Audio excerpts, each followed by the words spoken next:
Hello everyone. और आज के इस लेक्चर में हम लोग बात करने वाले हैं क्लास 12 का एक और नई यूनिट के बारे में, जिसका नाम है unit 4 electromagnetic induction and alternating current. इस यूनिट के अंदर में हम लोग को 2 चैप्टर्स कवर करने हैं, जिसमें से चैप्टर 6 है इलेक्ट्रोमैग्नेटिक इंडक्शन और चैप्टर 7 है अल्टरनेटिंग करंट। तो चलिए हम लोग चैप्टर 6 को पहले स्टार्ट करते हैं। तो जैसे कि आप सभी को पता है कि कोई भी यूनिट को डिटेल में पढ़ने से पहले हम लोग उस चैप्टर का क्या करते हैं, डिटेल्ड सिलेबस डिस्कस करते हैं। तो सबसे पहले हम लोग चैप्टर 6 का डिटेल सिलेबस देखेंगे। तो सबसे पहले इस चैप्टर के अंदर में हम लोग जानेंगे कि इलेक्ट्रोमैग्नेटिक इंडक्शन होता क्या है। इसके बाद हम लोग देखेंगे इलेक्ट्रोमैग्नेटिक इंडक्शन से रिलेटेड कुछ लॉज हैं, उस लॉज को देखेंगे। उसके बाद इलेक्ट्रोमैग्नेटिक इंडक्शंस का जो लॉ है उसको किसने किसने दिया था, तो फैराडे ने दिया था और लेंज ने दिया था। तो हम लोग देखेंगे फैराडेज लॉ और लेंज लॉ। उसके बाद इस चैप्टर का 3rd नंबर का जो टॉपिक है वो है फ्लेमिंग राइट हैंड रूल, और साथ ही साथ हम लोग देखेंगे इंड्यूस्ड ईएमएफ क्या होता है। उसके बाद इस चैप्टर का 4th नंबर का टॉपिक है सेल्फ इंडक्शन। उसके बाद 5th नंबर का टॉपिक है म्यूचुअल इंडक्शन। तो इस चैप्टर का 5th नंबर का टॉपिक क्या है, म्यूचुअल इंडक्शन। तो चलिए सबसे फर्स्ट टॉपिक को स्टार्ट करते हैं इस चैप्टर का। तो इस चैप्टर का जो फर्स्ट टॉपिक है जिसका नाम है इलेक्ट्रोमैग्नेटिक इंडक्शन। तो यहाँ पर मैं इंट्रोडक्शन भी दे दिया हूँ कि इलेक्ट्रोमैग्नेटिक इंडक्शन आया कहाँ से है। तो इन सभी को मैं शॉर्ट में एक्सप्लेन कर देता हूँ। यहाँ पर जो मैं कंटेंट डाला हूँ इसमें केवल आप लोग को इस पॉइंट पर ध्यान देना है और इस पॉइंट पर ध्यान देना है। बाकी यहाँ पर ये जो 2 पॉइंट लिखा हुआ है ये केवल इसका इंट्रोडक्शन है। तो चलिए स्टार्ट करते हैं। ये 19th सेंचुरी की बात है, 19th सेंचुरी की बात है। ऑलरेडी हम लोग देख चुके हैं ऑस्टेड एक्सपेरिमेंट क्या होता है ना। एम्पियर्स लॉ भी देख चुके हैं, बायो-सेवर्ट लॉ भी देख चुके हैं। तो ऑस्टेड, एम्पियर, बायो-सेवर्ट इन लोगों ने सभी ने कुछ एक्सपेरिमेंट किए थे। और ये 19th सेंचुरी की बात है, 19वीं सदी की बात है। और इन्होंने बताया था, इन सभी ने बताया था कि कोई भी चार्ज जब मूव करता है तो करंट फ्लो होता है, और जब किसी भी कंडक्टर में करंट फ्लो होता है तो उसके करंट के फ्लो होने से उसके चारों ओर क्या मिलता है, हमको मैग्नेटिक फील्ड मिलता है। ध्यान से सुनिएगा मेरी बात को। जब करंट फ्लो होता है किसी कंडक्टर में तो मैग्नेटिक फील्ड प्रोड्यूस होता है। ये बताया था किसने, ऑस्टेड ने, एम्पियर्स ने, बायो-सेवर्ट ने, इन सभी ने बताया था। उसके बाद सेकेंड पॉइंट में लिखा है अब 1831 की बात है। अब 1831 की बात है जब एक और साइंटिस्ट आ गए थे जिनका नाम था माइकल फैराडे, और इनके साथ में एक और साइंटिस्ट थे जिनका नाम था जोसेफ हेनरी। ये यूएसए के रहने वाले थे। अब इन लोगों ने इसी को जस्ट उल्टा बोल दिया। पहले वाले साइंटिस्ट लोग बोले थे कि करंट के फ्लो होने से मैग्नेटिक फील्ड प्रोड्यूस होता है किसी कंडक्टर में, बट इन लोगों ने ये बोला कि कोई किसी भी कंडक्टर के आसपास, कंडक्टर की ओर या कंडक्टर से दूर जब हम लोग मैग्नेट को मूव करवाते हैं, तब इसमें करंट प्रोड्यूस होता है, ऐसा बोल दिया। तो इस पॉइंट में वही चीज़ लिखा हुआ है कि 1831 की बात है जब माइकल फैराडे और जोसेफ हेनरी नाम के साइंटिस्ट लोगों ने ये बोला था कि जब कोई कंडक्टर या कॉइल होता है उसके पास में किसी मैग्नेट को हम लोग मूव करवाते हैं, उस कॉइल से दूर ले जाते हैं या पास में लाते हैं, दोनों ही सिचुएशंस में उस कॉइल पर हमको क्या मिलता है, इलेक्ट्रिक करंट मिलता है। मतलब यहाँ पर एक स्टेटमेंट ये आया कि मैग्नेटिक फील्ड प्रोड्यूस होता है, मतलब मैग्नेटिक फील्ड के मूव करने से करंट प्रोड्यूस होता है। यहाँ पर करंट के फ्लो होने से मैग्नेटिक फील्ड प्रोड्यूस होता है। ठीक है, तो यही कॉन्सेप्ट जो है इन दोनों पॉइंट में बताया गया है। अब इस प्रकार से इन साइंटिस्ट लोगों ने, फैराडे और जोसेफ ने, यहाँ पर इलेक्ट्रोमैग्नेटिक इंडक्शन का डेफिनेशन दे दिया। तो उन्होंने बोला कि इलेक्ट्रोमैग्नेटिक इंडक्शन एक फिनोमिनन है, एक घटना है। कौन सी घटना है, जिसमें ईएमएफ प्रोड्यूस होता है या इंड्यूस्ड होता है। ईएमएफ इंड्यूस्ड होने का मतलब है करंट का इंड्यूस होना। तो क्यों होता है ये इंड्यूस, तो मैग्नेटिक फ्लक्स जो होता है, जो कि लिंक रहता है किसके साथ, मैग्नेट के साथ। तो जब इस मैग्नेटिक फ्लक्स में जो चेंज होता है कंडक्टर के कांटेक्ट में आने से, तो उसी चेंज की वजह से हम लोग को क्या मिलता है, इंड्यूस्ड ईएमएफ मिलता है। तो इसी घटना को क्या कहा जाता है, इसी घटना को कहा जाता है इलेक्ट्रोमैग्नेटिक इंडक्शन। इसको हम लोग ऐसे भी बोल सकते हैं, इलेक्ट्रोमैग्नेटिक और magnetic induction is the production of electromotive force across the electrical conductor in changing magnetic field. Electromagnetic induction एक प्रोसेस है जिसमें इलेक्ट्रोमोटिव फोर्स या ईएमएफ प्रोड्यूस हो जाता है किसी भी कंडक्टर में। जब हम लोग मैग्नेट को मूव करवाते हैं तो मैग्नेटिक फील्ड में या मैग्नेटिक फ्लक्स में जो चेंज होती है उस वजह से, और इसी फिनोमिनन को क्या कहा जाता है, इलेक्ट्रोमैग्नेटिक इंडक्शन कहा जाता है। और याद रखिएगा इस प्रोसेस का या इस फिनोमिनन का यूज़ कहाँ कहाँ पर किया जाता है। एक तो जनरेटर में किया जाता है, दोनों ही जनरेटर में किया जाता है, एसी जनरेटर में भी और डीसी जनरेटर दोनों में ही इलेक्ट्रोमैग्नेटिक इंडक्शन का प्रोसेस का यूज़ किया जाता है। या हम लोग बोल सकते हैं जो एसी जनरेटर डीसी जनरेटर होता है वो इलेक्ट्रोमैग्नेटिक इंडक्शन के प्रिंसिपल पर काम करता है। ट्रांसफार्मर में भी इस प्रिंसिपल का यूज़ किया जाता है, ट्रांसफार्मर में भी इलेक्ट्रोमैग्नेटिक इंडक्शन का यूज़ किया जाता है। तो यहाँ पर हम लोग जान लिए हैं कि इलेक्ट्रोमैग्नेटिक इंडक्शन कहाँ से आया है, इलेक्ट्रोमैग्नेटिक इंडक्शन होता क्या है, इसका डेफिनेशन क्या होता है। तो सारा चीज़ यहाँ पर जान लिए हैं। आई होप आप लोगों को ये सारा पॉइंट समझ में आ गया होगा। अब चलिए यहाँ पर जो मैंने आप लोग को बोल रहा था कि मैग्नेटिक फ्लक्स में चेंज होता है जब किसी कॉइल के पास में उसको मूव करवाते हैं, तो इसी को यहाँ पर डायग्रामेटिकली मैं बता दिया हूँ।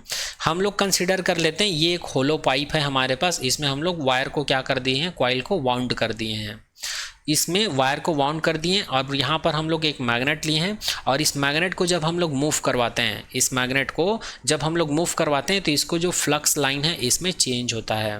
तो इसमें चेंज होने की वजह से इसमें करंट प्रोड्यूस होता है जिसको गैल्वेनोमीटर के थ्रू हम लोग क्या कर लेते हैं, मेज़र कर लेते हैं। ठीक है, अब चलिए हम लोग बात करते हैं इस चैप्टर के सेकेंड नंबर के टॉपिक के बारे में जिसका नाम है law of electromagnetic induction. Before know about the Faraday's law, we should know about the Faraday's and Henry experiment. तो एक चीज़ बता दूं, यहाँ पर फैराडेज इलेक्ट्रोमैग्नेटिक इंडक्शंस के लॉस को जानने से पहले फैराडे नाम के साइंटिस्ट था और हेनरी नाम का साइंटिस्ट थे। इन लोगों ने कुछ एक्सपेरिमेंट किए थे, उस एक्सपेरिमेंट को पहले समझ लेते हैं हम लोग यहाँ पर, है ना।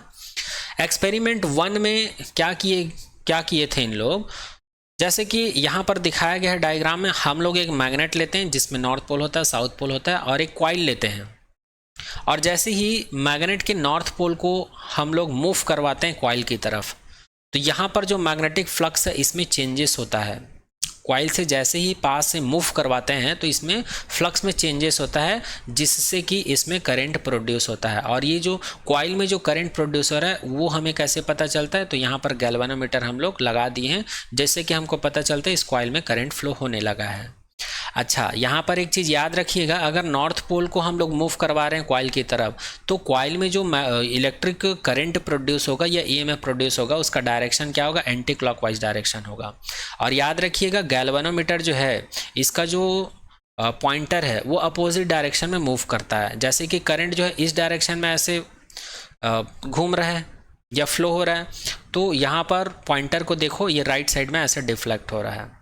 ठीक है, और यहाँ पर ये जो डॉट है ये हमको बताता है dot is number of flux induced with coil, मतलब इसमें जो फ्लक्स में जो चेंज हो रहा है तो नंबर ऑफ फ्लक्स जो चेंज हो रहा है जिसके चेंज होने से करंट प्रोड्यूस हो रहा है उसकी संख्या को बताता है। जैसे कि यहाँ पर 1 2 3 4 5 6 है और यहाँ पर 6 फ्लक्स इन्वॉल्व हैं इस कॉइल में, देखना 1 2 3 4 5 6, तो ये इसी नंबर को बताता है। तो मैग्नेट को अभी हम लोग इस तरफ मूव करवा रहे थे, अब हम लोग इस मैग्नेट को बाहर निकालते हैं, है ना। तो हम लोग मैग्नेट को अब इस डायरेक्शन में मूव करवाते हैं, तो इस डायरेक्शन यहाँ पर फिर कॉइल में इलेक्ट्रिक करंट प्रोड्यूस होता है बट इसका डायरेक्शन चेंज हो जाता है। यहाँ पर करंट का डायरेक्शन था एंटी क्लॉकवाइज, अब यहाँ पर करंट का डायरेक्शन क्या हो जाता है, क्लॉकवाइज हो जाता है। और देखो गैल्वेनोमीटर का जो डिटेक्शन है या फिर पॉइंटर है इसका डायरेक्शन अपोजिट हो जाता है। तो करंट के मोशंस के डायरेक्शन के अपोजिट डायरेक्शन में ये पॉइंट करता है करंट के फ्लो को।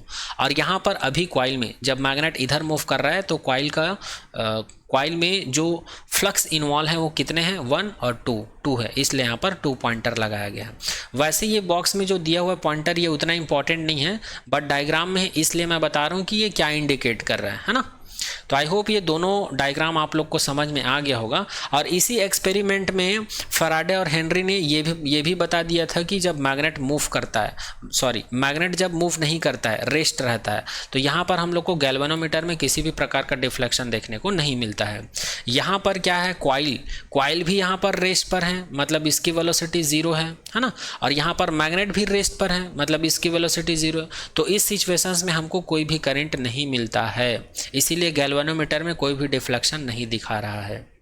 आई होप अब आप लोग को एक्सपेरिमेंट फर्स्ट समझ में आ गया होगा कि फर्स्ट एक्सपेरिमेंट में क्या क्या किए थे। अब चलिए सेकंड एक्सपेरिमेंट के बारे में बात करते हैं। अब फैराडे और हेनरी ने क्या कर दिया, अब बार मैग्नेट को इन लोगों ने फिक्स रख दिया, रेस्ट सिचुएशन में रख दिया, और इन लोगों ने कॉइल को क्या किया, मूव करवाया। तो इस सिचुएशंस में भी हमको वही कंडीशन मिल रहे थे जो कि एक्सपेरिमेंट 1 में मिल रहा था। जब कॉइल को हम लोग मूव करवाए मैग्नेट को रेस्ट पर रखकर, तब भी इसमें करंट प्रोड्यूस हो रहा था, जैसे कि आप लोग गैल्वेनोमीटर के इसमें पॉइंटर में देख सकते हो, डिफ्लेक्शन हम लोग को दिखाई दे रहा है।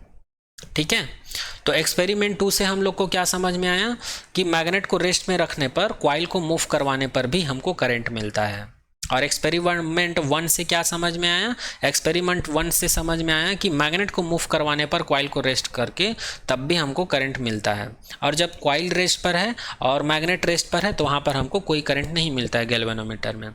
चलिए थर्ड एक्सपेरिमेंट के बारे में बात करते हैं। थर्ड एक्सपेरिमेंट है induced EMF by varying current in the neighbouring coil. जैसे कि हम लोग कंसिडर कर लेते हैं, ये हमारे पास एक मटेरियल है। इस मटेरियल में हम लोग क्या कर देते हैं, एक कॉइल को वाउंड कर देते हैं, जैसे कि इसे पॉइंट पे इसे दिखाया गया है। अब इस कॉइल में हम लोग क्या कर देते हैं, बैटरी से कनेक्ट करके इसमें करंट फ्लो करवा देते हैं। तो जैसे ही इसमें हम लोग करंट फ्लो करवाते हैं तो इसके पास में जो दूसरा कॉइल है, इसमें करंट ऑटोमेटिक इंड्यूस्ड हो जाता है। करंट क्यों इंड्यूस्ड होता है, क्योंकि इसमें ईएमएफ प्रोड्यूस हो जाता है, जिसको हम लोग इस गैल्वेनोमीटर से मेज़र कर सकते हैं। और यहाँ पर गैल्वेनोमीटर में आप लोग देख सकते हैं, ये जो पॉइंटर है ये इधर डिफ्लेक्शन को दिखा रहा है, मतलब इसमें करंट फ्लो हो रहा है। और करंट का फ्लो किधर हो रहा है, इधर से इधर हो रहा है। ठीक है, तो आई होप ये भी आप लोग को समझ में आ गया होगा। तो इस एक्सपेरिमेंट से हमको क्या समझ में आया है, अगर कोई भी कॉइल रखा हुआ है जिसमें हम करंट फ्लो करवा रहे हैं, तो उसके पास में दूसरा कॉइल का रखेंगे, उसके पास में जिसको नेबरिंग कॉइल बोलते हैं, तो उसमें भी करंट क्या हो जाता है, इंड्यूस्ड हो जाता है, या ईएमएफ इंड्यूस हो जाता है। तो एक्सपेरिमेंट थर्ड भी यहाँ पर कंप्लीट होता है। अब चलिए यहाँ पर हम लोग डायरेक्शन की बात करते हैं। यहाँ पर नोट करके लिख दिया हूँ, जैसे कि ये कॉइल है और नॉर्थ पोल को अगर हम लोग मूव करवा रहे हैं कॉइल की तरफ, तो इसमें जो करंट का डायरेक्शन होगा वो एंटी क्लॉकवाइज डायरेक्शन होगा, जैसे कि आप लोग देख सकते हैं। और अगर साउथ पोल को मूव करवा रहे हैं कॉइल की तरफ, तो इंड्यूस्ड करंट का जो डायरेक्शन होगा वो क्लॉकवाइज होगा। यही चीज़ बताया गया है। अब हम लोग एक्सपेरिमेंट को समझ लिए, अब हम लोग आते हैं लॉ ऑफ इलेक्ट्रोमैग्नेटिक इंडक्शन के बारे में। तो इलेक्ट्रोमैग्नेटिक इंडक्शंस को समझाने के लिए दो साइंटिस्ट थे, जिनका नाम था, एक का नाम था फैराडे और दूसरे का नाम था लेंज। इन दोनों ने इस लॉ को डेवलप किया था। और याद रखिएगा, फैराडेज लॉ हमको किसके बारे में बताता है, मैग्नीट्यूड ऑफ इंड्यूस्ड ईएमएफ के बारे में बताता है। और मैग्नीट्यूड ऑफ ईएमएफ को एप्सिलॉन मॉड से रिप्रेजेंट करते हैं। याद रखिएगा, मैग्नीट्यूड ऑफ इंड्यूस्ड ईएमएफ को किससे रिप्रेजेंट करते हैं, मॉड एप्सिलॉन से रिप्रेजेंट करते हैं। और लेंज लॉ हमको क्या बताता है, लेंज लॉ हमको बताता है इंड्यूस्ड ईएमएफ या करंट के डायरेक्शन को बताता है। इंड्यूस्ड ईएमएफ या करंट के डायरेक्शन को कौन बताता है, लेंज लॉ बताता है। अब चलिए फैराडेज लॉ के बारे में डिटेल में डिस्कशन कर लेते हैं। इलेक्ट्रोमैग्नेटिक इंडक्शंस लॉ किसने दिया था, ये फैराडे ने और लेंज ने दिया था। अब हम लोग पहले फैराडेज लॉ के बारे में डिस्कशन करेंगे। ये दोनों पॉइंट को यहाँ पर मैं शॉर्ट में लिखा था ताकि आप लोग को याद रहे कि फैराडे लॉ हमको किस बारे में बताता है और लेंज लॉ हमको किस बारे में बताता है। अब यहाँ पर डिटेल में डिस्कशन करेंगे कि फैराडे लॉ क्या होता है। तो फैराडे ने 2 लॉज दिए थे इलेक्ट्रोमैग्नेटिक इंडक्शन के लिए, जिसमें से फैराडेज फर्स्ट लॉ क्या बोलता है, फैराडेज फर्स्ट लॉ जो है इलेक्ट्रोमैग्नेटिक इंडक्शंस के डेफिनेशन के बारे में बताता है। क्या बताता है, whenever the magnetic flux link with the closed circuit change in EMF और current is induced in the circuit which is known as electromagnetic induction. जब भी कोई मैग्नेटिक फ्लक्स, जब भी किसी क्लोज्ड सर्किट में मैग्नेटिक फ्लक्स में जो चेंजेस होती है, तो वो चेंज की वजह से उस सर्किट में ईएमएफ या इलेक्ट्रिक करंट इंड्यूस्ड हो जाता है उस सर्किट में। उसी को क्या कहा जाता है, इलेक्ट्रोमैग्नेटिक इंडक्शन कहा जाता है। ये कौन बोलता है, ये फैराडे का फर्स्ट लॉ बोलता है। फैराडे का सेकंड लॉ क्या बोलता है, इसको देख लेते हैं। The magnitude of induced EMF is equal to the rate of change of the magnetic flux link with the closed circuit. तो फैराडे का सेकेंड लॉ ये बोलता है कि सर्किट के फ्लक्स में, सर्किट से लिंक्ड मैग्नेटिक फ्लक्स में जो चेंज होता है ना टाइम के रिस्पेक्ट में, तो फ्लक्स में चेंज को हम लोग डिनोट करते हैं d∅/dt से। d∅/dt हमको क्या बताता है? रेट ऑफ चेंज को बताता है, किसमें? मैग्नेटिक फ्लक्स में। तो ये हमेशा किसके इक्वल होता है?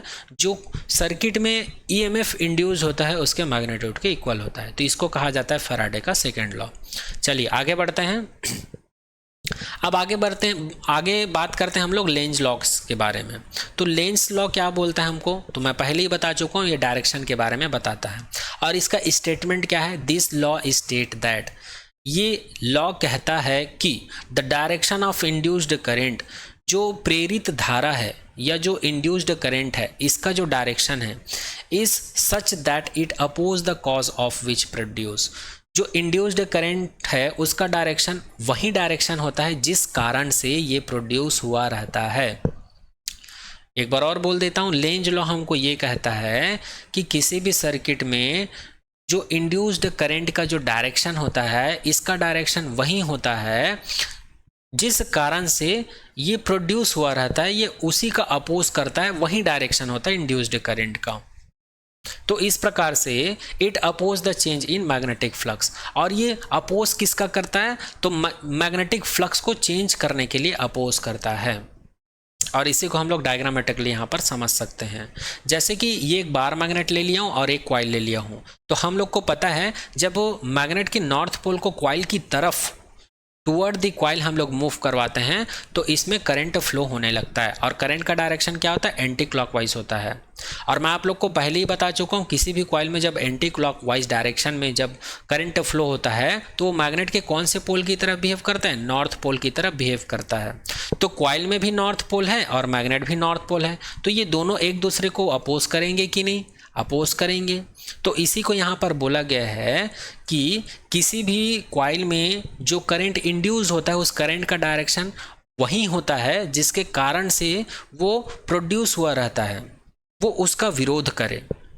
जिस कारण से वो करंट इंड्यूस हुआ है उसी कारण का वो विरोध करे। तो ये विरोध तब करेगा ना जब ये एन पोल की तरह ये भी बिहेव करे और नॉर्थ पोल ये भी रहे, है ना। तो इसी को यहाँ पर बताया गया है कि इंड्यूस्ड करंट का डायरेक्शन वही रहेगा जिस कारण से ये प्रोड्यूस हुआ है और प्रोड्यूस हुआ है उसका ये विरोध करे, है ना। तो याद रखिएगा, नॉर्थ पोल को जब मूव करवाते हैं तो एंटी क्लॉकवाइज डायरेक्शन में ये हमको करंट इंड्यूस मिल जाता है। अब हम लोग मैग्नेट को इस तरफ मूव करवा रहे थे और जैसे इसको पीछे की तरफ मूव करवाते हैं तो ये करंट का डायरेक्शन चेंज हो जाता है और ये साउथ पोल की तरफ बिहेव करने लगता है। तो इस चीज़ को यहाँ पर दिखाया गया है। जब इस मैग्नेट को हम लोग पीछे की तरफ लाते हैं तो इस कॉइल का करंट का डायरेक्शन क्या हो जाता है जी? क्लॉकवाइज हो जाता है। और क्लॉकवाइज डायरेक्शन में जब हमको करंट मिलता है तो हम लोग को पता है कॉइल में जो मैग्नेटिक फील्ड इंड्यूस होता है इस करंट में वो साउथ पोल की तरह बिहेव करता है, मैग्नेट के साउथ पोल की तरह बिहेव करता है। और यहाँ पर हम लोग गैल्वेनोमीटर से करंट के डिफ्लेक्शन को देख सकते हैं पॉइंटर के थ्रू। और ये फर्स्ट डायग्राम को यहाँ पर ये क्या चीज़ बताता है वो लिखा हुआ, direction of induced current when a magnet move toward the coil. और ये हमको बताता है direction of induced current when a magnet move away from a coil. चलिए आगे बात करते हैं। अच्छा, यहाँ पर कुछ नोट पॉइंट है, ध्यान दीजिएगा। यहाँ पर नोट पॉइंट हमको ये बोलता है Lenz law is based on the conservation of energy. ये याद रखने वाली चीज़ है, कभी कभी एमसीक्यू में इस टाइप का क्वेश्चन पूछ देते हैं। याद रखिएगा, जो लेंज लॉ होता है ये किसके ऊपर बेस्ड है? कंजर्वेशन ऑफ एनर्जी के ऊपर बेस्ड है। अब कंजर्वेशन ऑफ एनर्जी क्या बोलता है? हम सभी को पता है, energy can not be destroyed and can not be created also, but that is transfer one form to another form. तो ये हम लोग जानते हैं कि कंजर्वेशन ऑफ एनर्जी ये बोलता है कि एनर्जी को ना तो उत्पन्न किया जा सकता है ना ही नष्ट किया जा सकता है, बल्कि एक रूप से दूसरे रूप में उसको परिवर्तित किया जा सकता है। तो वही चीज़ यहाँ पर हो रहा है, वही चीज़ यहाँ पर हो रहा है। यहाँ पर हो क्या रहा है? हेयर मैकेनिकल एनर्जी और kinetic energy is converted into the electrical energy. जो मैकेनिकल एनर्जी है ना वो इलेक्ट्रिकल एनर्जी में कन्वर्ट हो रहा है। इसलिए हम लोग बोल सकते हैं लेंज लॉज जो हैं ये कंजर्वेशन ऑफ एनर्जी के ऊपर बेस्ड है।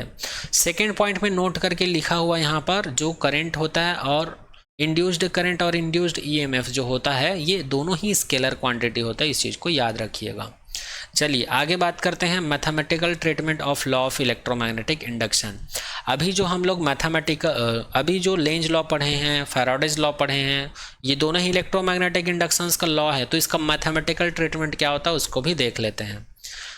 तो इलेक्ट्रोमैग्नेटिक इंडक्शंस लॉ का जो मैथमेटिकल ट्रीटमेंट है वो ये बोलता है, सबसे पहले हम लोग यहाँ पर ईएमएफ कैलकुलेट करेंगे। क्या कैलकुलेट करेंगे? ईएमएफ कैलकुलेट करेंगे। किसके लिए ईएमएफ कैलकुलेट करेंगे? मैग्नेट को मूव करवाने से जो कॉइल में इंड्यूस हो रहा है उसी ईएमएफ का वैल्यू कैलकुलेट करेंगे कि क्या आता है। इसी को बोला जाता है mathematical treatment for electromagnetic induction. तो एक्सपेरिमेंटली ये पाया गया है कि इंड्यूस्ड ईएमएफ जो है मैग्नेटिक फील्ड के प्रोपोर्शनल होता है, नंबर ऑफ टर्म्स के प्रोपोर्शनल होता है और क्रॉस सेक्शन एरिया के प्रोपोर्शनल होता है। और क्रॉस सेक्शनल एरिया या कॉइल का एरिया बोल सकते हो, ये वाला एरिया बोल सकते हो, और थीटा के ऊपर डिपेंड करता है। और epsilon proportional to 1/del t, मतलब टाइम के इन्वर्सली प्रोपोर्शनल होता है। ये वाला हमको ये बोलता है मैग्नेटिक जितना पावरफुल होगा, हमारा मैग्नेट जितना पावरफुल होगा, हमको कॉइल में उतना ही मैग्नेटिक इंड्यूस्ड ईएमएफ मिलेगा।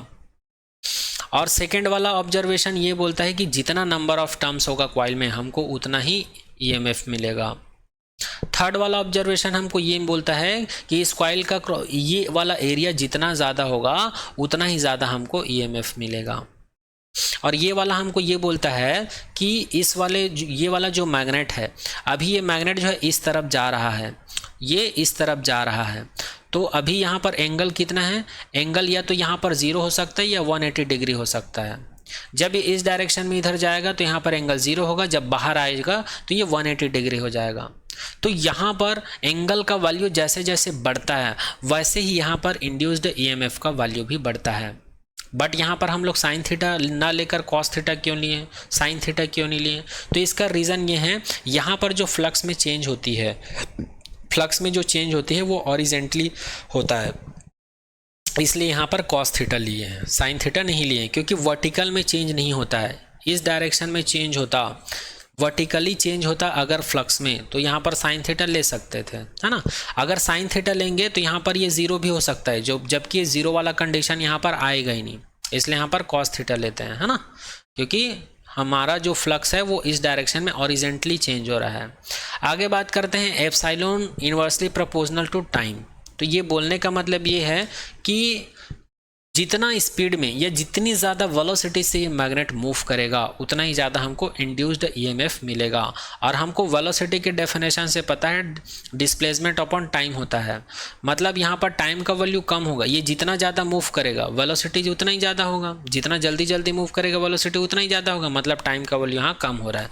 और जब टाइम का वैल्यू कम होगा तो इंड्यूस्ड ईएमएफ का वैल्यू क्या होगा? ज़्यादा होगा। ठीक है, तो एक्सपेरिमेंटली कितने पॉइंट्स हम लोग फाइंड आउट कर लिए? 1 2 3 4 5। तो इन 5 स्टेटमेंट को एक्सपेरिमेंटली जो पाया गया है, अगर इसको मैं मर्ज करके लिख दूं एक साथ, तो इसी को ऐसे लिख सकते हैं, epsilon proportional to NBA cos theta upon del t। अब एक चीज़ और पता है हम लोग को एक चीज़ और पता है, phi is equal to BA cos theta होता है, लेकिन यहाँ पर तो फ्लक्स में चेंज हो रहा है, इसलिए फाई को मैं डेल फाई लिख देता हूँ, तो ये del phi BA cos theta हो जाता है ना। यहाँ पर ये प्रोपोर्शनल है, इसको हटाकर एक आर्बिट्रेरी कांस्टेंट ले लेते हैं, इसका वैल्यू हम लोग 1 कंसीडर कर लेते हैं। और यहाँ पर ये BA cos थीटा है, इसको मैं डेल फाई लिख देता हूँ। तो ये वाला एक्सप्रेशन है, इसको हम लोग ऐसे लिख सकते हैं, epsilon is equal to CN del phi upon del t। ठीक है, और C को 1 रख दूंगा, तो फाइनली इसी एक्सप्रेशन को मैं ऐसे लिख सकता हूँ, epsilon is equals to N d phi upon dt। इसको हम लोग दे देते हैं इक्वेशन नंबर 1, इसको हम लोग दे दिए इक्वेशन नंबर 1। तो इक्वेशन नंबर 1 से हमको क्या मिल गया? Epsilon is equals to minus N d phi upon dt। इसको इक्वेशन नंबर 2 दे दिए। अच्छा, यहाँ पर हम लोग निगेटिव नहीं लिए थे और यहाँ पर हम लोग निगेटिव ले लिए हैं, तो निगेटिव को मैं इसलिए लगाया हूँ ताकि हमको पता चले कि इंड्यूस्ड ईएमएफ जो है वो अपोज करता है। किसका अपोज करता है? जो मैग्नेटिक फ्लक्स में जो चेंज हो रहा है ना, उसको अपोज करता है, उसका विरोध करता है, मैग्नेटिक फ्लक्स में चेंज का विरोध करता है। अच्छा, तो ये हम लोग निकाल लिए ईएमएफ का वैल्यू। लेकिन एग्ज़ाम में यदि हम लोग को इंड्यूस्ड करंट का वैल्यू पूछ दिया जाए तब कैसे निकालेंगे? तब हम लोग ओम्स लॉ यूज़ करते हैं इंड्यूस्ड करंट निकालने के लिए। तो ओम्स लॉ बोलता है V is equals to I R, तो इसको हम लोग लिख सकते हैं I is equals to epsilon upon R. तो एप्सिलॉन का वैल्यू यहाँ पर हम लोग निकाल चुके हैं, इसको इक्वेशन नंबर 2 दे देते हैं। तो हम लोग इसको लिख सकते हैं I is equals to minus N upon R D phi upon D T लिख सकते हैं। ये है इक्वेशन नंबर 3, इसको इक्वेशन नंबर 3 दे देते हैं। अब यदि हम लोग को एग्जाम में इंड्यूस्ड चार्ज पूछ दिया जाए तब कैसे करेंगे? तो यहाँ पर हम लोग को करंट का डेफिनेशन पता है, I is equals to D Q upon D T. तो डी टी को इधर ट्रांसफर कर देता हूँ, तो D Q is equals to मिल जाएगा, D Q is equals to I D T मिल जाएगा।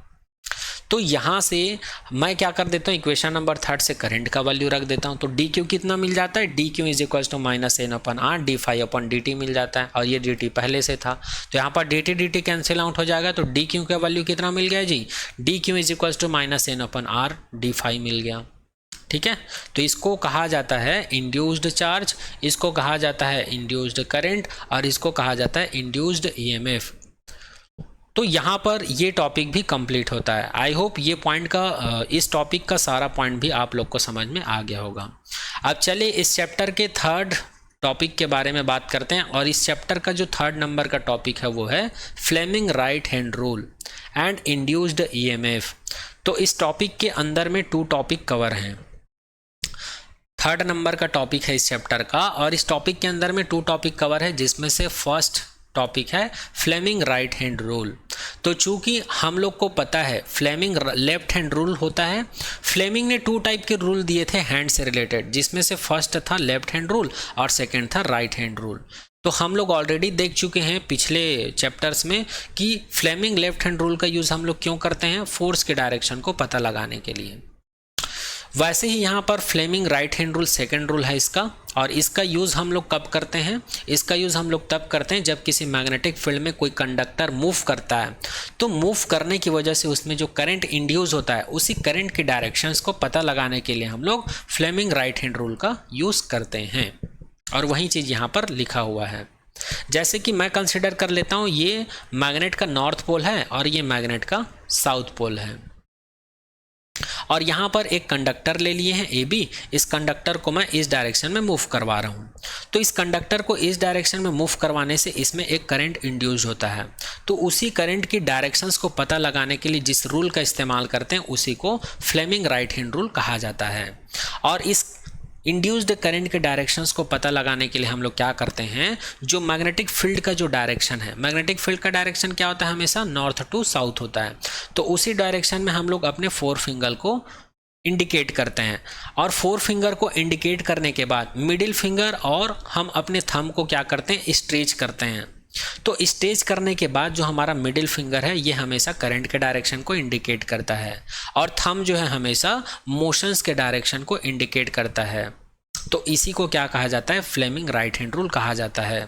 और यहाँ पर मैं जो एक्सप्लेन किया हूँ उसी चीज़ को यहाँ पर लिखा हुआ है। If we stage the thumb and the first 2 fingers of our right hand in mutually perpendicular direction and if the 4 finger point in the direction of the magnetic field, thumb in the direction of motion of the conductor, then the central finger point in the direction of current induced in the conductor. तो यहाँ पर मैं जो चीज़ समझाया हूँ वही चीज़ यहाँ पर लिखा हुआ है।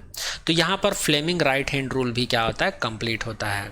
अब चलिए इंड्यूस्ड ईएमएफ की बात करते हैं। तो यहाँ पर इस टॉपिक के अंदर में सेकेंड टॉपिक है motional EMF from Faraday's law, या इसी को हम लोग बोल सकते हैं इंड्यूस्ड ईएमएफ।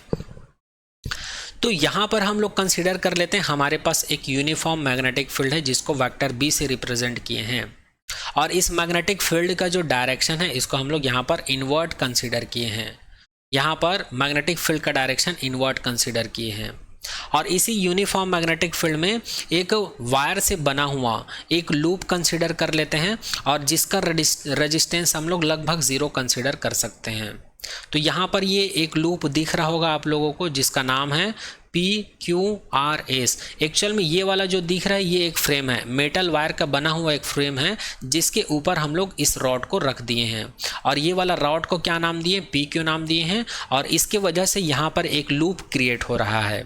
इस लूप को हम लोग क्या नाम दे देते हैं, PQRS नाम दे देते हैं। और यहाँ पर ये जो लूप क्रिएट हो रहा है इसके लेंथ को मैं L से रिप्रेजेंट कर देता हूँ और इसका विड्थ को मैं X से रिप्रेजेंट कर देता हूँ। और जब हम लोग इसको इस डायरेक्शन में मूव करवाते हैं, ये जो कंडक्टर है इसको इस डायरेक्शन में जब मैं मूव करवाता हूँ तो इसमें एक करंट इंड्यूस हो जाता है और वो करंट जो है इस लूप में फ्लो होने लगता है। और यहाँ पर मैं I = 0 लिखा हूँ, यहाँ पर भी I = 0 लिखा हूँ। ऐसा इसलिए लिखा हूँ क्योंकि हम लोग को पता है करंट जो है एक लूप में फ्लो करता है। एक सर्किट होता है, वो सर्किट लूप फॉर्म में होता है तो लूप में ऐसे फ्लो होता है। तो यहाँ पर करंट जो है यहाँ से ऐसे फ्लो होगा, ऐसे फ्लो होगा और इधर करंट नहीं जाएगा, इसलिए यहाँ पर I = 0 लिख दिया ताकि आप लोग को कन्फ्यूज़न ना हो। और यहाँ पर ये जो लूप लिए हैं हम लोग, इसका एरिया को हम लोग A कंसीडर कर लेते हैं, लेकिन यहाँ पर मैं A के ऊपर वेक्टर लगा दिया हूँ इसलिए हम लोग इसको एरिया वेक्टर कहेंगे। अब एरिया वेक्टर है तो इसका डायरेक्शन कुछ ना कुछ होगा, तो इसके डायरेक्शन को हम लोग मैग्नेटिक फील्ड के डायरेक्शन में कंसीडर कर लेते हैं। चूँकि हमारे पास कोई भी सरफेस होता है उसके पास 2 वेक्टर होता है, एक होता है इनसाइड होता है और एक होता है आउटवर्ड होता है, उसी को हम लोग एरिया वेक्टर बोलते हैं। मतलब एरिया वेक्टर का डायरेक्शन 2 डायरेक्शन होता है, एक आउटवर्ड होता है एक इनवर्ड होता है। तो यहाँ पर ये जो लूप लिए हैं ना, इसका एरिया वेक्टर हम लोग A कंसीडर किए जिसका डायरेक्शन मैग्नेटिक फील्ड का डायरेक्शन में ही कंसीडर किए हैं। तो आई होप ये डायग्राम का सारा पॉइंट आप सभी को समझ में आ गया होगा। चलिए आगे बढ़ते हैं। तो अभी जो आप लोग डायग्राम देखे हैं उसमें कौन कौन सा पैरामीटर क्या डिफाइन करता है उसको यहाँ पर डिफाइन कर दिया हूँ, ठीक है। जैसे कि यहाँ पर ये जो सिंबल देख पा रहे हैं ये हमको बताता है uniform magnetic field inward direction. ये क्रॉस चिन्ह हमको ये बताता है कि हमारे पास यूनिफॉर्म मैग्नेटिक फील्ड है जिसका डायरेक्शन इनवर्ड है। वेक्टर A हमको बताता है एरिया वेक्टर के बारे में। PQ हमको बताता है रॉड के बारे में, एक कंडक्टर वायर लिए हैं उसको डिफाइन करता है। PQRS यहाँ पर हमको क्या बताता है, करंट लूप के बारे में बताता है। L हमको क्या बताता है, लेंथ ऑफ रॉड के बारे में बताता है। X यहाँ पर क्या काम करता है, width of the metal wire loop का विड्थ को बताता है। और एक चीज़ हम लोग को पता है, phi = BA cos θ, ये फ्लक्स के डेफिनेशन से आया है। और ये कौन से फ्लक्स की बात हो रही है, मैग्नेटिक फ्लक्स। और यहाँ पर B और A दोनों सेम डायरेक्शन में है, तो यहाँ पर थीटा का वैल्यू मैं क्या ले सकता हूँ, 0 ले सकता हूँ। तो cos 0 = क्या हो जाएगा, 1 हो जाएगा। और जब cos 0 का वैल्यू 1 हो जाएगा तो इस वाले इक्वेशंस को मैं क्या लिख सकता हूँ, phi = BA लिख सकता हूँ मैं, ठीक है। इसको मैं इक्वेशन नंबर 1 कंसीडर कर लेता हूँ। अब हम लोग को पता है एरिया का डेफिनेशन होता है लेंथ इंटू ब्रेड्थ होता है। तो यहाँ पर A = मुझे क्या मिल जाएगा, LX मिल जाएगा। तो इस वाले वैल्यू को मैं यहाँ पर सब्स्टिट्यूट कर देता हूँ A की जगह पर, तो मुझे मिल जाएगा phi = BLX। इसको दे देता हूँ इक्वेशन नंबर 2। अब हम लोग को पता है फैराडे लॉ क्या बोलता है, एप्सिलॉन = -n dφ/dt बोलता है। तो यहाँ पर फाई का वैल्यू मेरे पास है इक्वेशन नंबर 2 से, तो उसको यहाँ पर सब्स्टिट्यूट कर दूंगा और यहाँ पर n = 1 ले लेता हूँ क्योंकि कॉइल का नंबर ऑफ टर्म्स कितना है मेरे पास, 1 है इसलिए। तो फाइनली मेरे पास EMF का वैल्यू मिल जाएगा, एप्सिलॉन = -1 d/dt BLX मिल जाएगा। और इसको मैं क्या लिख सकता हूँ, x को यहीं पर रखता हूँ, b और l को कॉमन निकाल लेता हूँ, तो एप्सिलॉन = -BL dx/dt मिल जाता है। जहाँ पर dx/dt हमको क्या बताता है, वेलोसिटी के बारे में बताता है। और यहाँ पर मैं माइनस चिन्ह यहाँ पर ले लिया हूँ और ये नेगेटिव साइन जो है ये हमको ये बताता है कि यहाँ पर वेलोसिटी का जो डायरेक्शन है वो डिक्रीजिंग ऑर्डर में है रिस्पेक्ट टू x। मतलब x के डिक्रीजिंग डायरेक्शन में वेलोसिटी का डायरेक्शन है। जैसे कि इसको आप लोग डायग्राम में देख सकते हो, यहाँ पर देखो जैसे जैसे ये रॉड इधर आता है तो ये वेलोसिटी का डायरेक्शन हो गया और वेलोसिटी के ही डायरेक्शन में x का वैल्यू है और x का वैल्यू यहाँ पर क्या होता है, कंटिन्यूअसली डिक्रीज होता है। x का वैल्यू यहाँ पर क्या होता है, कंटिन्यूअसली डिक्रीज होता है। तो उसी चीज़ को यहाँ पर बताता है कौन, ये निगेटिव जो है। तो इसलिए मैं यहाँ पर -dx/dt को क्या लिख सकता हूँ, वेलोसिटी लिख सकता हूँ। तो यहाँ पर ये माइनस जो है पॉजिटिव हो जाएगा जाएगा, यहाँ पर नेगेटिव, यहाँ पर नेगेटिव, तो ये पॉजिटिव हो जाएगा। और इसी को कहा जाता है मोशनल ईएमएफ। इसी को क्या कहा जाता है जी? Motional EMF. तो याद रखिएगा मोशनल ईएमएफ का फॉर्मूला क्या होता है? Epsilon is equal two plus BLV होता है। तो यहाँ पर ये टॉपिक भी कंप्लीट होता है। अब चलिए इस चैप्टर के 4th नंबर के टॉपिक के बारे में बात करते हैं, जिसका नाम है सेल्फ इंडक्शन। क्या है? सेल्फ इंडक्शन नाम है। तो सेल्फ इंडक्शन क्या होता है? अगर इसको मैं आसान शब्दों में कहूँ तो अगर कोई कॉइल है हमारे पास, अगर हमारे पास कोई कॉइल है, जैसे कि आप लोग डायग्राम में देख पा रहे हैं, ये हमारे पास एक कॉइल है, ठीक है। इस कॉइल में मैं क्या कर दिया हूँ? बैटरी से, इसको मैं एक बैटरी से कनेक्ट कर दिया हूँ। तो यहाँ पर करंट फ्लो होने लगा I। तो जब हम लोग बैटरी के थ्रू इसमें करंट फ्लो करवाए तो इसमें मैग्नेटिक फील्ड प्रोड्यूस हुआ। क्या प्रोड्यूस होगा? मैग्नेटिक फील्ड प्रोड्यूस होगा। और यही मैग्नेटिक फील्ड या मैग्नेटिक फ्लक्स जो है इस करंट का अब विरोध करने लगेगा। पहले नहीं कर रहा था क्योंकि पहले करंट फ्लो नहीं हो रहा था। जैसे हम लोग करंट फ्लो होना स्टार्ट करें तो इसमें से मैग्नेटिक फ्लक्स प्रोड्यूस होने लगा। अब यही मैग्नेटिक फ्लक्स जो है, अब हम लोग यहाँ से जो करंट प्रोड्यूस कर रहे हैं इसका विरोध करने लगेगा, अपोज करने लगेगा, और ये अपना खुद का एक करंट प्रोड्यूस करेगा। उसी करंट को हम लोग क्या कहते हैं? इंड्यूस्ड करंट कहते हैं। ये जो कॉइल जो है अपना खुद का एक करंट इंड्यूस करेगा opposite to the applied current. जिस डायरेक्शन में हम लोग करंट फ्लो करवा रहे हैं उसी के अपोजिट डायरेक्शन में एक खुद का करंट प्रोड्यूस करेगा। इसी प्रोसेस को कहा जाता है सेल्फ इंडक्शन। क्या कहा जाता है? Self induction. तो इस प्रकार से हम लोग बोल सकते हैं कि self induction is the process in which when we are applied current on any coil then this coil is induced a current. This all process is called self induction। ठीक है, और वही चीज़ यहाँ पर लिखा हुआ है, इसको आप लोग रीड कर लीजिएगा। अब इसमें होता क्या है पता है? जैसे ही इस बैटरी को हम लोग डिसकनेक्ट कर देते हैं, जैसे इस बैटरी को डिसकनेक्ट कर देते हैं, यहाँ पर स्विच लगा होता है उसके थ्रू, तो ये इंड्यूस्ड करंट का डायरेक्शन चेंज हो जाता है। पहले जिधर हम लोग करंट फ्लो करवा रहे थे उसी के डायरेक्शन में हमको इंड्यूस करंट मिल रहा था। जैसे ही बैटरी को हम लोग ऑफ करते हैं तो इंड्यूस्ड करंट का डायरेक्शन अपोजिट हो जाता है, इधर हो जाता है, देखिए, ठीक है। तो यहाँ पर induced current in a coil when the circuit is closed end the open. तो यहाँ पर इंड्यूस्ड करंट के डायरेक्शन की बात कर रहे हैं दोनों सर्किट के थ्रू, और यहाँ पर जो प्रोसेस बताया वो सेल्फ इंडक्शन का प्रोसेस है। अब चलिए कुछ मैथमेटिकल ट्रीटमेंट देख लेते हैं सेल्फ इंडक्शन से रिलेटेड, ठीक है।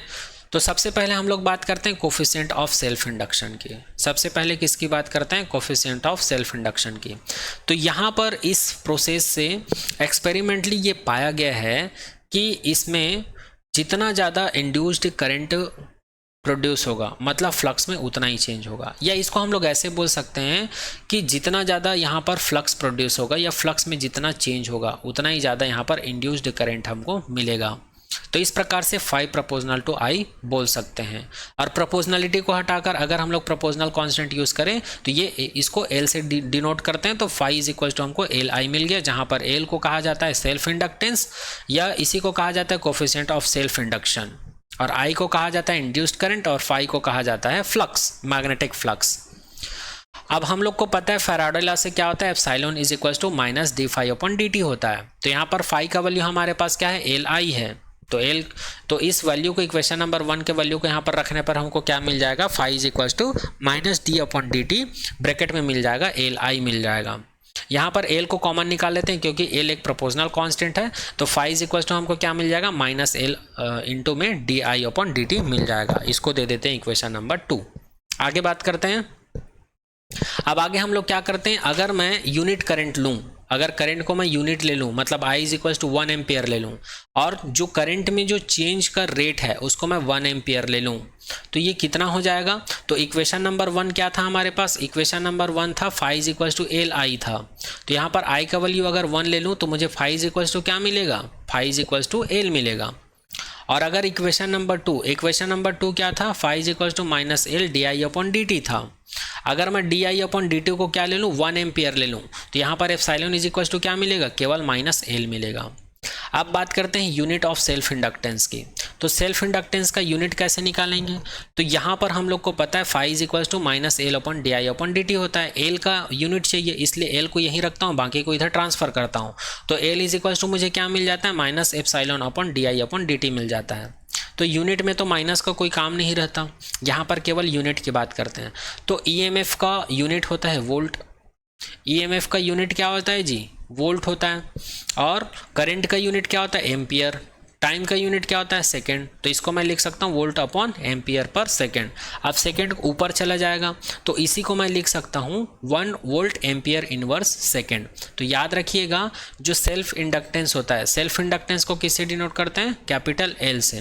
तो इसका यूनिट होता है 1 वोल्ट एम्पियर इनवर्स सेकेंड। और याद रखिएगा 1 volt ampere inverse second is equal to होता है 1 हेनरी। हेनरी को एच से डिनोट किया जाता है, इस चीज़ को याद रखिएगा। तो यहाँ पर एसआई यूनिट क्या होता है? सेल्फ इंडक्टेंस का एसआई यूनिट क्या होता है? हेनरी।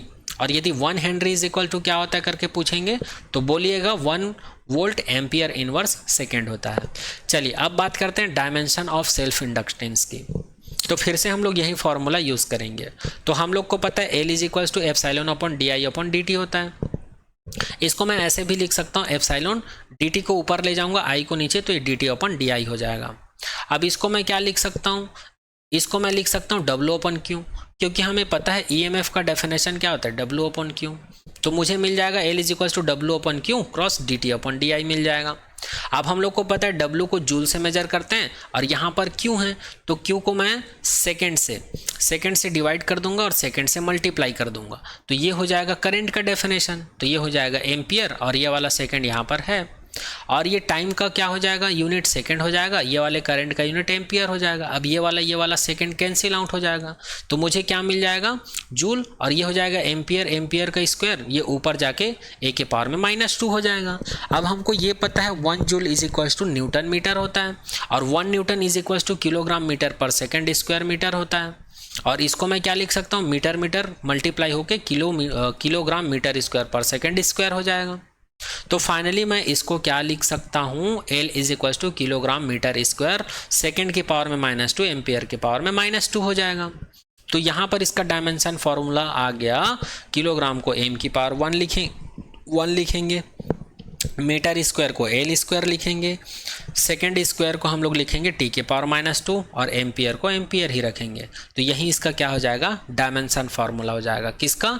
सेल्फ इंडक्टेंस का। तो सेल्फ इंडक्टेंस का डायमेंशन फार्मूला क्या मिल गया? ये मिल गया। अच्छा, किसी को कुछ कन्फ्यूजन हो रहा होगा कि सर हम लोग इस फार्मूले से नहीं निकाल सकते क्या डायमेंशन फार्मूला? तो बिल्कुल निकाल सकते हो। तो कैसे निकालेंगे? तो phi is equal to L I है, तो यहाँ से एल का वैल्यू चाहिए, इसलिए एल को यहीं रखता हूँ, आई को इधर ट्रांसफर करता हूँ। तो L is equal to phi upon I हो जाता है। और फाई का डायमेंशन फार्मूला क्या होता है वो यहाँ पर निकाल के बता दी हूँ। Phi is equal to B A होता है। और यहाँ पर जो बी है मैग्नेटिक इंडक्शन होता है, इसका डायमेंशन फार्मूला ऑलरेडी हम लोग पिछले चैप्टर में निकाल चुके हैं। ये होता है ML0 टी के पावर -2 ए के पावर में -1 और एरिया का होता है एल स्क्वायर। जब इसको मैं सॉल्व करूँगा तो मुझे मिल जाएगा ML की पावर में 2 टी के पावर -2 ए के पावर में -1। अब इस वैल्यू को, ये मिल गया हमको फाई का वैल्यू। तो फाई के वैल्यू को अगर मैं यहाँ पर सब्स्टिट्यूट कर दूँ तो मुझे मिल जाएगा इतना और करंट का हो जाएगा एम्पियर। अब इसको मैं अगर सॉल्व करूँगा तो मुझे मिल जाएगा L is equal to ML square T के पावर -2 ए के पावर -2। तो यहाँ पर इस वाले इक्वेशंस को देखो और इस वाले इक्वेशंस को देखो, दोनों डायमेंशन फार्मूला सेम है कि नहीं? तो इस प्रकार से सेल्फ इंडक्टेंस के लिए डायमेंशन फार्मूला आप लोग इस मेथड से भी निकाल सकते हो और इस मेथड से भी निकाल सकते हो। चलिए आगे बात करते हैं। अगर आपको कोई लॉन्ग सोलेनॉइड दे दिया गया हो तब उसके लिए सेल्फ इंडक्टेंस निकालना हो, तब कैसे निकालेंगे? तो हम लोग को पता है सोलेनॉइड के लिए जो मैग्नेटिक फील्ड का जो वैल्यू होता है वो कितना होता है? B is equal to μ0 NI होता है। ये हम लोग डिराइव कर चुके हैं पिछले चैप्टर में। आप लोग मेरे यूट्यूब के प्लेलिस्ट में जाकर देख सकते हैं, पिछला चैप्टर हम लोग पूरा थ्योरी कंप्लीट कर चुके हैं। आगे बात करते हैं फ्लक्स का डेफिनेशन हमको पता है, phi is equal to B A होता है। अब मेरे पास नंबर ऑफ टर्म्स कितने n हैं, तो इसी डेफिनेशन को मैं phi is equal to N B A भी लिख सकता हूँ, है ना? तो इस वैल्यू को यहाँ पर b का जो वैल्यू है उसको अगर मैं यहाँ पर सब्स्टिट्यूट कर दूँ तो यही वैल्यू क्या हो जाएगा, phi is equal to mu zero N I A N हो जाएगा। कैसे हुआ, इस वाले वैल्यू को, सॉरी यहाँ पर ये जो b है ना, इस वैल्यू को मैं यहाँ पर लाकर पुट किया हूँ यहाँ पर, तो मुझे मिल गया phi is equal to mu zero N I A N मिल गया। अब यहाँ पर हम लोग को पता है कि स्मॉल एन क्या होता है, नंबर डेंसिटी होता है यूनिट लेंथ का, नंबर ऑफ टर्न्स की डेंसिटी को डिफाइन करता है यूनिट लेंथ में। तो एन का फॉर्मूला होता है एन, कैपिटल एन अपन स्मॉल एन। तो इस स्मॉल एन को हटाकर मैं कैपिटल एन अपन एल लिख देता हूँ। तो इसको मैं लिख सकता हूँ एन यहाँ आ गया, एन यहाँ आ गया, तो फाई इज इक्वल टू लिख सकता हूँ mu zero N square I A upon L लिख सकते हैं। इसको दे देते हैं इक्वेशन नंबर 1। अब हम लोग को पता है कुछ देर पहले हम लोग निकाले थे phi is equal to L I, तो यहाँ पर एल को क्या लिख सकते हैं, फाई अपॉन आई। तो फाई का वैल्यू यहाँ इक्वेशन नंबर 1 से निकाल चुके हैं, तो इसको मैं यहाँ पर सब्स्टिट्यूट कर देता हूँ, तो मुझे मिल जाएगा L is equal to mu zero N square I A upon में आई एल मिल जाएगा। अब यहाँ से आई और आई कैंसिल आउट हो जाएगा, तो फाइनली मुझे एल इज इक्वल टू कितना मिल गया, L is equal to mu zero N square A upon L मिल जाएगा। इसको इक्वेशन नंबर ए दे देते हैं। इसको मैं ऐसे भी लिख सकता हूँ, इसको मैं ऐसे भी लिख सकता हूँ, यहाँ पर एन अप, हमको पता है small N is equal to capital N upon L होता है, ठीक है। तो यहाँ पर एन अपॉन एल के जगह पर स्मॉल एन रखूं, या फिर मैं दोनों तरफ का स्क्वायर ले लूं, दोनों तरफ का स्क्वायर ले लूं, तो मेरे पास क्या आ जाएगा, L is equal to mu zero N square L A मिल जाएगा। यहाँ पर एक ठो एल बच जाएगा ना जी, यहाँ पर एक ठो एल बच जाएगा क्योंकि स्क्वायर लिए हैं। ये वाला एन स्क्वायर तो कट जाएगा, ये वाला एन स्क्वायर और ये वाला एन स्क्वायर, ये दोनों कट जाएगा, तो फाइनली हम लोग को इतना मिल जाएगा। तो आई होप ये पॉइंट भी आप लोग को समझ में आया होगा। चलिए आगे बात करते हैं। आगे बात करते हैं factor on which self inductance depends. मतलब यहाँ पर इस वाले फॉर्मूले से और इस वाले फॉर्मूले से अब हमको ये बताना है कि ये जो सेल्फ इंडक्टेंस एल है वो किस किस चीज़ के ऊपर डिपेंड करता है। तो इस वाले फॉर्मूले से देखते हैं, फॉर्मूला ए एंड बी दोनों ही फॉर्मूला से देखते हैं। चलो, तो इस वाले फॉर्मूले से हम लोग बता सकते हैं कि एल जो है एन स्क्वायर के प्रोपोर्शनल है, बिल्कुल सही बात। और इसी फॉर्मूले से बता सकते हैं एल प्रोपोर्शनल है ए के, और इसी फॉर्मूले से हम लोग बता सकते हैं एल जो है इन्वर्सली प्रोपोर्शनल होता है एल के, और इसी फॉर्मूला से हम लोग बता सकते हैं एल प्रोपोर्शनल होता है म्यू ज़ीरो को, मतलब परमिबिलिटी के भी प्रोपोर्शनल होता है। और रिलेटिव परमिबिलिटी क्या होता है, म्यू अपन म्यू ज़ीरो होता है। यहाँ से म्यू ज़ीरो का वैल्यू निकाल सकते हैं, तो mu zero is equal to क्या हो जाएगा, म्यू अपन म्यू आर हो जाएगा, ठीक है। और ये रिलेशन हमको ये बताता है नंबर ऑफ टर्म्स को जितना बढ़ाएंगे इंडक्टेंस का वैल्यू उतना ही बढ़ेगा, एरिया जितना ज़्यादा होगा कॉइल का इंडक्टेंस का वैल्यू उतना ही ज़्यादा होगा, लेंथ अगर सोलेनॉइड का जितना ज़्यादा होगा उसका इंडक्टेंस उतना ही कम होगा, और परमेबिलिटी का वैल्यू जितना ज़्यादा होगा उतना ही ज़्यादा इंडक्टेंस का वैल्यू होगा। ये रिलेशन फाइंड आउट कर लिया हम लोग इक्वेशन नंबर ए से। चलिए आगे बात करते हैं स्टोर्ड एनर्जी या फिर वर्क डन। अब हम लोग बात करेंगे कि कोई भी कॉइल होता है उसमें करंट फ्लो करवाते हैं तो उसमें एनर्जी स्टोर्ड होता है, उस एनर्जी का वैल्यू कितना होगा, किसके लिए, इंडक्टेंस के लिए। तो चूंकि हम लोग को पता है ईएमएफ का डेफिनेशन होता है epsilon is equal to W upon Q, तो इसको मैं लिख सकता हूँ W is equal to Q epsilon. अब दोनों तरफ अगर मैं टी से डिवाइड कर दूं तो इसको लिख सकता हूँ क्यू एप्सिलॉन अपन टी डब्ल्यू अपन टी। अब यहाँ से इसको मैं लिख सकता हूँ क्यू अपन टी को करंट का डेफिनेशन है, तो ये आई एप्सिलॉन हो जाएगा, और ये राइट हैंड साइड में डब्ल्यू अपन टी। अब मैं क्या कर देता हूँ, W को मैं रिप्लेस कर देता हूँ DW से, और T को मैं रिप्लेस कर देता हूँ DT से, ठीक है। तो ये हो जाएगा DW अपॉन DT हो जाएगा is equal to I epsilon हो जाएगा, और इसको मैं लिख सकता हूँ DW इज इक्वल टू ये हो जाएगा आई एप्सिलॉन। यहाँ पर एप्सिलॉन का मैग्नीट्यूड लिए हैं ना, यहाँ पर एप्सिलॉन का मैग्नीट्यूड लिए हैं, याद रखिएगा, क्योंकि यहाँ पर चार्ज से मतलब नहीं रहता हमको, इसलिए मैग्नीट्यूड कंसीडर किए, और ये dt आ गया। अब मैं इसको क्या कर देता हूँ, मुझे पूरे सोलेनॉइड या पूरे कॉइल का वर्क डन चाहिए ना, छोटे से लेंथ का या छोटे से पार्ट का मुझे वर्क डन नहीं चाहिए, स्मॉल वर्क डन नहीं चाहिए, मुझे पूरे कॉइल का वर्क डन चाहिए।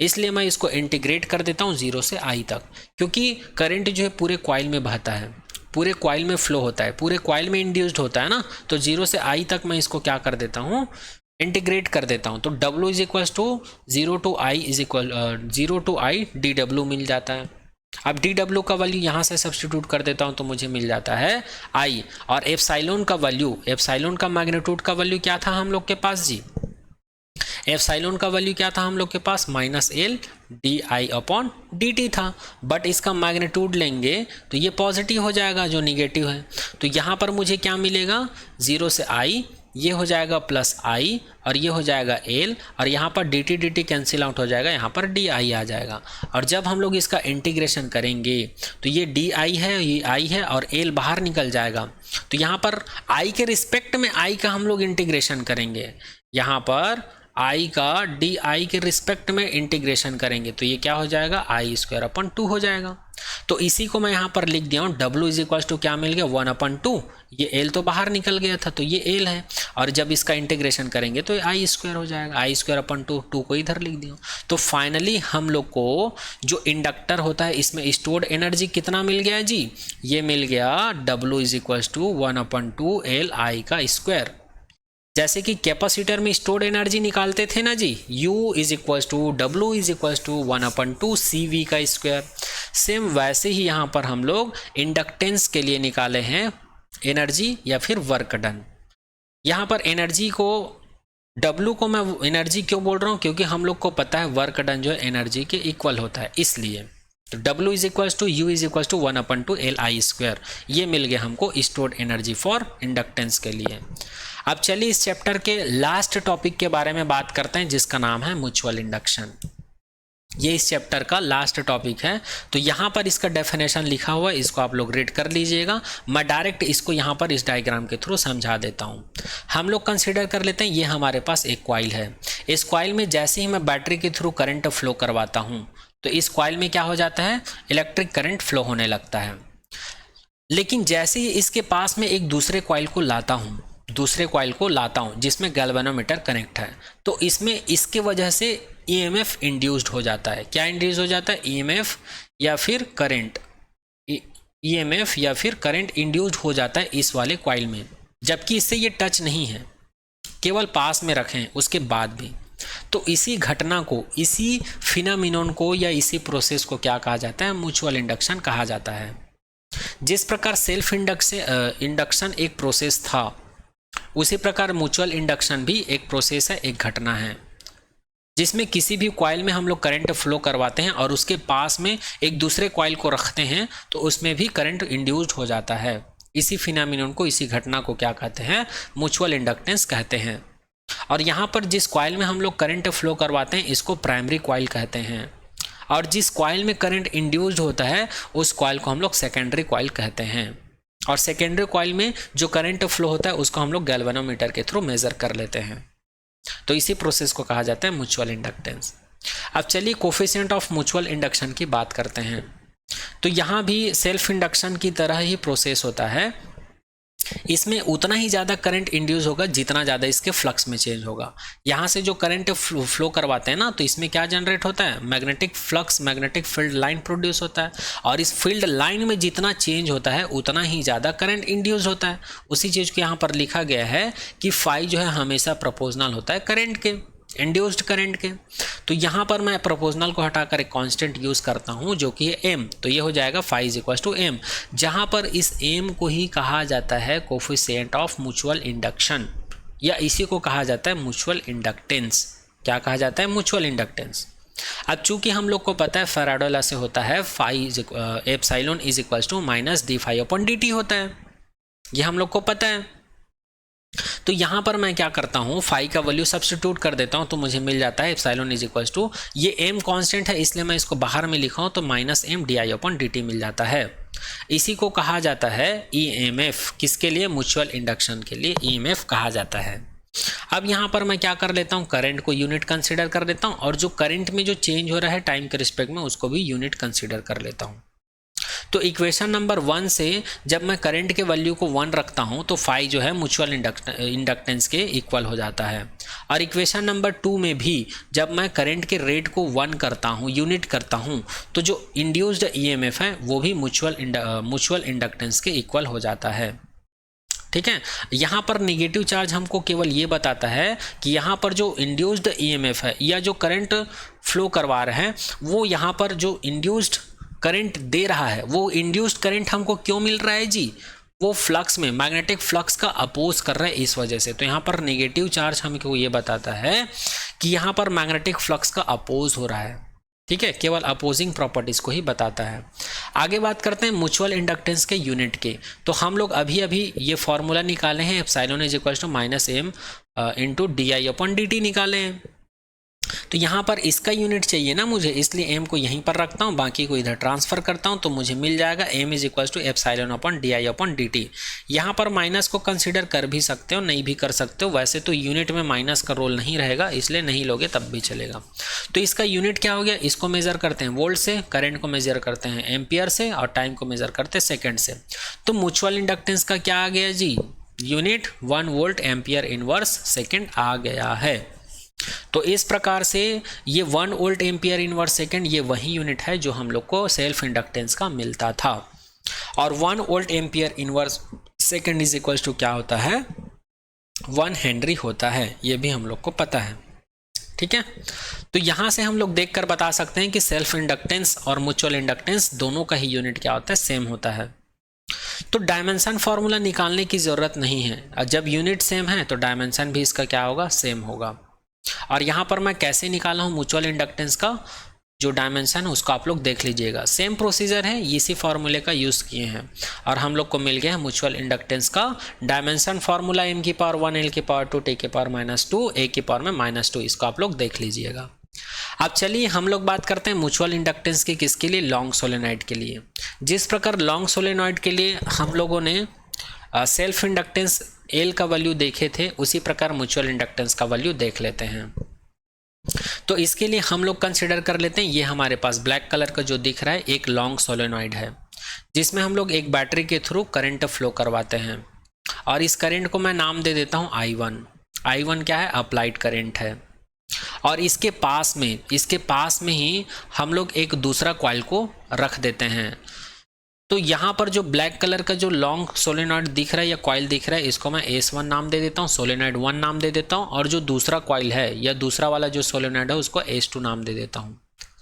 तो इसमें इस बैटरी के थ्रू जो करंट फ्लो करवा रहे हैं, इसकी वजह से दूसरे वाले कॉइल में आप लोग गैल्वेनोमीटर कनेक्ट कर सकते हो, गैल्वेनोमीटर कनेक्ट कर सकते हैं, है ना।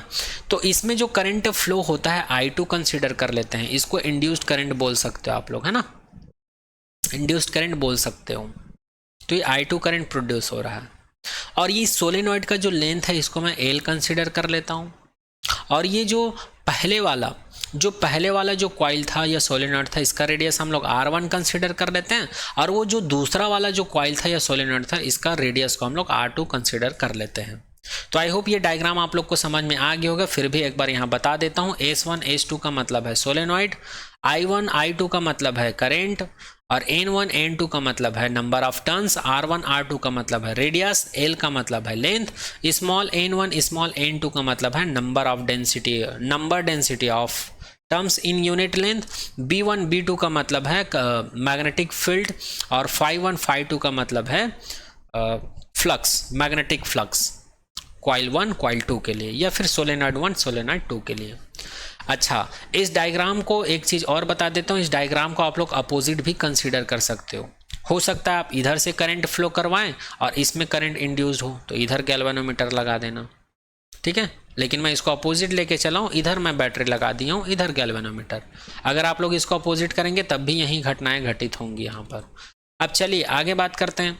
अब सोलेनॉइड का हम लोग को पता है जी फार्मूला क्या होता है, मैग्नेटिक फील्ड का फार्मूला होता है μ0 Ni होता है, ये हम लोग निकाल चुके हैं सोलेनॉइड के लिए। तो इसी प्रकार यहाँ पर पहले वाले सोलेनॉइड के लिए हम लोग B का वैल्यू लिख सकते हैं, B1 is equal to μ0 Ni, I1 लिख सकते हैं। स्मॉल n का वैल्यू हमको पता है n/L होता है, इसलिए इसको मैं लिख सकता हूँ B1 is equal to μ0 Ni, N1 I1/L, इसको इक्वेशन नंबर 1 दे देता हूँ, ठीक है। अब दूसरा वाला जो कॉइल था, दूसरा वाला जो सोलेनॉइड था, उसमें फ्लक्स का वैल्यू कितना लिख सकते हैं जी, तो फ्लक्स का डेफिनेशन हम लोग को पता है, phi is equal to NBA होता है, ठीक है। अच्छा, हम लोग यहाँ पर जो करंट प्रोड्यूस कर रहे हैं, जो करंट अप्लाई कर रहे हैं, उस करंट की वजह से दूसरे वाले कॉइल में क्या हो रहा है, करंट इंड्यूस हो रहा है। तो करंट इंड्यूस्ड क्यों हो रहा है, क्योंकि दूसरे वाले कॉइल में मैग्नेटिक फ्लक्स में चेंज हो रहा है। तो वो फ्लक्स का वैल्यू कितना है, उस फ्लक्स के वैल्यू को हम लोग φ2 = N2B2A कंसिडर कर लेते हैं। ठीक है। अच्छा, एक चीज याद रखिएगा, यहाँ पर जो करंट अप्लाई कर रहे हैं पहले वाले कॉइल में, पहले वाले सोलेनॉइड में, उसमें जितना मैग्नेटिक फील्ड प्रोड्यूस होगा उतना ही मैग्नेटिक फील्ड दूसरे वाले कॉइल में भी प्रोड्यूस होगा। ठीक है, इसलिए यहां पर मैं B1 = B2 लिख सकता हूं, B1 = B2 लिख सकता हूं। इसलिए मैं इस B2 को मैं रिप्लेस कर देता हूं B1 से, और जब मैं इसको B1 से रिप्लेस करता हूं, फिर इक्वेशन नंबर 1 के वैल्यू को यहां पर लाकर सब्स्टिट्यूट कर देता हूं। तो यहां पर φ2 का वैल्यू हमको क्या मिल जाएगा, N2 = μ0 N1 I1/L, और इनटू में A मिल जाएगा। जब यहां पर मैं ब्रैकेट ओपन करके लिखूंगा तो φ2 = मुझे मिल जाएगा μ0 N1 N2 I1A/L मिल जाएगा। इसको मैं इक्वेशन नंबर 2 कंसिडर कर लेता हूं। और हम लोग को पता है, अभी अभी देखे हैं हम लोग, φ = mi होता है, जहां पर m क्या है, म्यूचुअल इंडक्टेंस होता है। तो यहां पर मैं लिख सकता हूं m = φ/A। इसको मैं क्या लिख सकता हूं, m = φ/I लिख सकता हूं। ठीक है। अब यहां पर मैं दूसरे वाले कॉइल की म्यूचुअल इंडक्टेंस की बात करता हूं पहले वाले कॉइल के रिस्पेक्ट में। तो दूसरे वाले कॉइल में जो फ्लक्स प्रोड्यूस होता है φ2, लेकिन करंट हम लोग कहां पर अप्लाई कर रहे हैं, करंट हम लोग अप्लाई कर रहे हैं पहले वाले कॉइल में। तो इसलिए मैं म्यूचुअल इंडक्टेंस को M21 कंसिडर कर लेता हूं। ठीक है, और फ्लक्स को φ2 कंसिडर कर लेता हूं, करंट को I1 कंसिडर कर लेता हूं। क्योंकि ये म्यूचुअल इंडक्टेंस जो है मुझे क्यों मिल रहा है, जो करंट फ्लो करवा रहे हैं पहले वाले कॉइल में, इस वजह से मिल रहा है, इसलिए। तो M21 = मुझे क्या मिल गया, जब जो φ2 का वैल्यू यहाँ पर हमको मिला है, उस वैल्यू को मैं यहाँ पर सब्स्टिट्यूट कर देता हूँ। तो ये μ0 Ni N2 I1A मिल जाएगा। अपॉन में क्या रहेगा, I1, और ये L रहेगा। तो = क्या हो जाएगा, μ0 N1 N2A L हो जाएगा, अपॉन में L हो जाएगा, है ना। यहाँ पर I1 कैंसिल आउट होने के बाद ये मिल गया। अब इसी को मैं क्या लिख सकता हूँ, M21 = μ0 N1 N2A/L लिख सकता हूँ। अच्छा, यहाँ पर एक चीज़ याद रखिएगा, I1 क्या चीज़ है, इंड्यूस्ड करंट है, और I2 यहाँ पर क्या चीज़ है, अप्लाइड करंट है। ठीक है। अच्छा, सॉरी फॉर दैट, ये वाला जो इक्वेशंस मिला हुआ है यहाँ पर, ये इक्वेशन हमको तब मिला है जब I1 यहाँ पर क्या था, अप्लाइड करंट था, और I2 यहां पर क्या था, इंड्यूस्ड करंट था। I2 यहां पर क्या था, इंड्यूस्ड करंट था। लेकिन यहां पर मैं जस्ट अपोजिट कर दूं, अगर मैं I1 को इंड्यूस्ड करंट कंसीडर कर लूं और I2 को अगर मैं अप्लाइड कंसीडर कर लूं, तब भी मुझे यही इक्वेशंस मिलेगा, लेकिन ये चेंज हो जाएगा।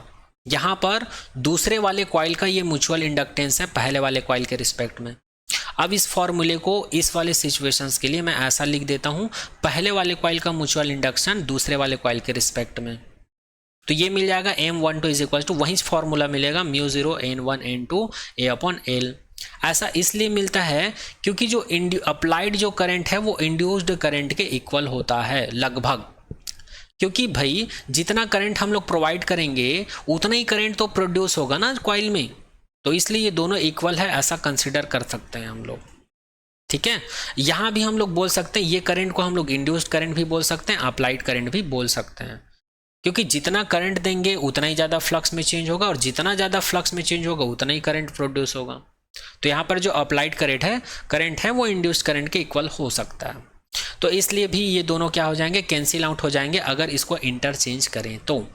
यहाँ पर ये इंटरचेंज करने वाला केस का मतलब क्या है, जैसे कि यहाँ पर मैं बताया ना जी, इसको आप इधर ले सकते हो, इसको इधर ले सकते हो, या फिर इसको इधर लेकर इसको उधर ले सकते हो। दोनों ही केस में आपको जो m का वैल्यू है वो यही मिलेगा। तो अभी जो हम लोग केस लेकर चले थे, अभी कौन सा केस लेकर चले थे, I1 को इंड्यूस्ड लेकर चले थे, I1 को अप्लाइड लेके चले थे, I2 को इंड्यूस्ड लेके चले थे, तब हमको ये वाला फॉर्मूला मिला। अगर इसको हम लोग उल्टा लेके चलते, इस बैटरी को इधर कर देते और गैल्वेनोमीटर को इधर लाते, तो I1 यहाँ पर क्या हो जाता, इंड्यूस्ड हो जाता, और I2 यहाँ पर अप्लाइड हो जाता। तो उस सिचुएशंस में भी हमको क्या मिलता, यही फॉर्मूला मिलता। फर्क कितना है, नोटेशन चेंज हो जाता है, ये M21 है और ये M12 है। तो ये फॉर्मूला मिलता है हम लोग को किसी लॉन्ग सोलेनॉइड के लिए म्यूचुअल इंडक्टेंस का। तो उस फॉर्मूला से, कौन से फॉर्मूला से, इस वाले फॉर्मूला से, एक मिनट मैं इसको कॉपी कर लेता हूं। इस वाले फॉर्मूले से हमको क्या रिजल्ट मिलता है इसकी बात करते हैं। तो इस वाले फॉर्मूले से हम लोग क्या रिजल्ट निकाल सकते हैं जी? इस वाले फॉर्मूले से हम लोग फैक्टर को जान सकते हैं कि म्यूचुअल इंडक्टेंस जो है कौन कौन से पैरामीटर्स के ऊपर डिपेंड करता है। तो पहली चीज, दोनों कॉइल्स के नंबर ऑफ टर्न्स के ऊपर डिपेंड करता है, N1 और N2। ये जितना ज़्यादा होगा कॉइल का म्यूचुअल इंडक्टेंस उतना ही ज़्यादा होगा। ठीक है, आगे बात करते हैं। एरिया के ऊपर भी डिपेंड करता है, कॉइल का एरिया जितना ज़्यादा होगा उतना ही म्यूचुअल इंडक्टेंस मिलेगा। लेंथ के ऊपर भी डिपेंड करता है, लेंथ का वैल्यू जितना कम होगा उतना ही ज़्यादा म्यूचुअल इंडक्टेंस मिलेगा। परमेबिलिटी के ऊपर भी डिपेंड करता है, जितना ज़्यादा परमेबिलिटी का वैल्यू होगा उतना ही ज़्यादा म्यूचुअल इंडक्टेंस होगा। अब चलिए बात करते हैं रिलेशन की, relation between L and M। तो चूंकि हम लोग को पता है सेल्फ इंडक्शंस में phi is equal to LI मिलता था और म्यूचुअल इंडक्शन में हम लोग को मिलता था phi is equal to MI। तो यहाँ पर phi है, जब लेफ्ट हैंड साइड इक्वल है तो राइट हैंड साइड को भी इक्वल कर देते हैं। तो राइट हैंड साइड को इक्वल करेंगे या इक्वेट करेंगे तो LI is equal to MI मिलेगा, और यहाँ पर I और I कैंसिल आउट हो जाएगा तो हमको क्या मिल जाएगा? L is equal to M मिल जाएगा।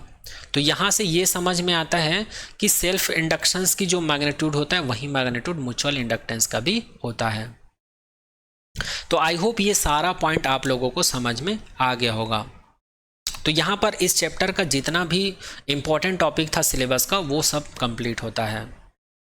अब ये आप लोगों के सिलेबस में नहीं था, फिर भी मैं इंक्लूड कर दिया हूँ क्योंकि किसी किसी के दिमाग में सोलेनॉइड और इंडक्टर का थोड़ा सा दिमाग में चलते रहता है कि इन दोनों में क्या अंतर है। ठीक है, इंडक्टर क्या होता है, इसको भी ऐसे ही बनाते हैं। सोलेनॉइड क्या होता है, इसको भी हम लोग ऐसे ही बनाते हैं। ठीक है, तो फिर इसको इंडक्टर क्यों कहते हैं, इसको सोलेनॉइड क्यों कहते हैं? होता दोनों एक ही है, इसमें भी कॉइल का यूज़ होता है, इसमें भी कॉइल का यूज़ होता है। इसमें भी कॉइल को वाउंड करते हैं, इसमें भी कॉइल को वाउंड करते हैं। फिर दोनों में फ़र्क क्या है? तो दोनों में फ़र्क को ही जानने के लिए ये टॉपिक को ऐड किया हूँ। आप लोग के सिलेबस के पॉइंट ऑफ व्यू से उतना इंपॉर्टेंट नहीं है, लेकिन नॉलेज के लिए इंपॉर्टेंट है, इसलिए इसको इंक्लूड कर दिया हूँ।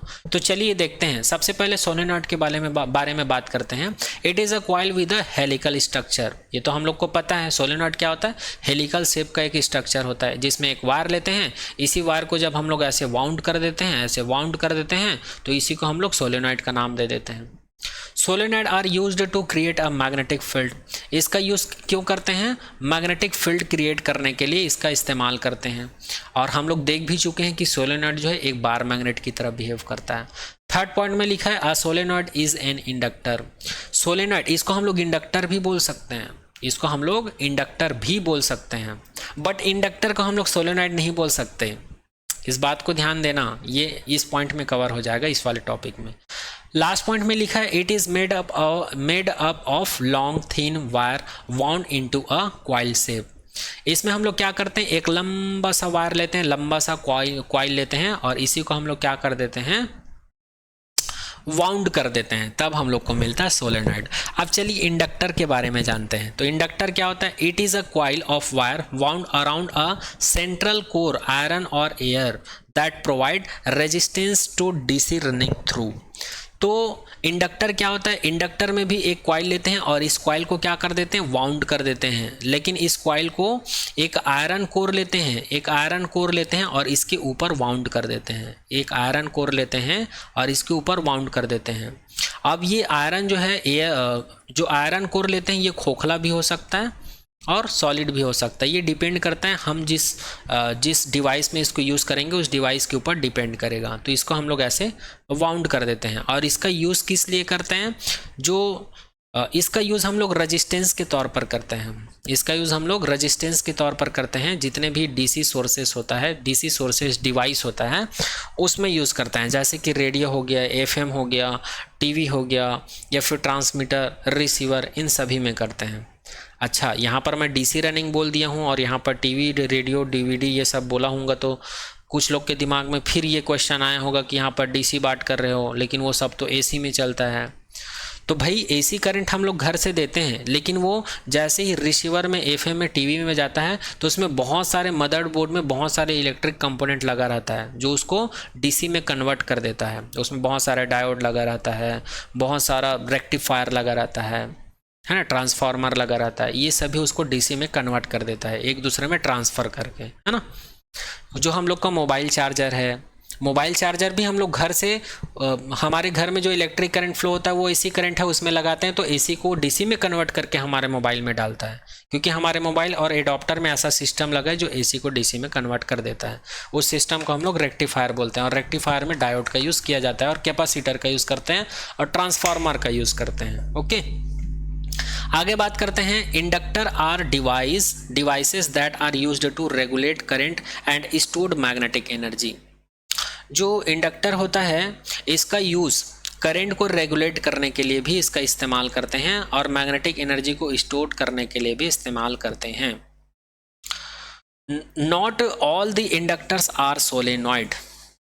ठीक है, यहाँ पर वही चीज़ बोला जा रहा है, चूंकि यहाँ पर सोलेनॉइड को हम लोग बोल सकते हैं इंडक्टर है करके, लेकिन हम लोग इंडक्टर को सोलेनॉइड है करके नहीं बोल सकते हैं। ठीक है, वही चीज़ यहाँ पर बोला गया है, क्योंकि सोलेनॉइड को इंडक्टर बनाया जा सकता है, इंडक्टर को सोलेनॉइड नहीं बनाया जा सकता है। ठीक, इसलिए चलिए आगे बात करते हैं। It is made up of strong wire that is coiled around the iron. Solenoid में क्या होता है जी, केवल एक नॉर्मल वायर होता है, लेकिन इंडक्टर में क्या होता है, एक आयरन कोर लेते हैं, उसके ऊपर इसको वाउंड करते हैं। ठीक है, और सोलेनॉइड के कंपैरिजन में इंडक्टर का जो साइज है छोटा भी होता है।